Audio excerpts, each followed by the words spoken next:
Hi. Hi. So, I mean, first impressions looking at the new Ford Puma, what do you think? Oh, I love the colour. It's a great little like nifty car to get around in. It's cute. It is a push button start, so just put on the brake and press the start button. Look at that digital cluster, it's just so nice. So, I mean, the biggest features in this one here is obviously adaptive cruise control. So say you're driving down in the 60 zone, the car in front's going 55, the car will adapt to the fact that the car in front's going 55 without you having to brake, the car will slow itself down. You've got your parking assist as well. So, you know, I live in the heart of Glenelg, trying to park on Jetty Road is my worst nightmare. So press the parking button and the screen will tell you what you need to do all the steering work, you just need to keep your foot close to the brake.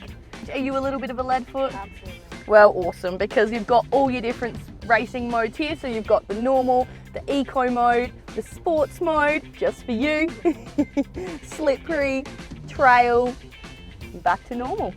Some of the other awesome tech about this, you've got your traffic sign recognition, so they'll show up on the 12.3 digital cluster. You've got your lane departure, so if you start to veer out of the lane, it will guide you back in. You've got your start-stop engine as well, so when you get to the lights, the engine will turn off, and when you release your foot from the brake, it will start up again and off you go. One of the best things that Ford did about this car was each level was built off lifestyle. So your base model is essentially a luxury model. Your middle of the range, the ST line, is a sports model, and this model here is the sports luxury.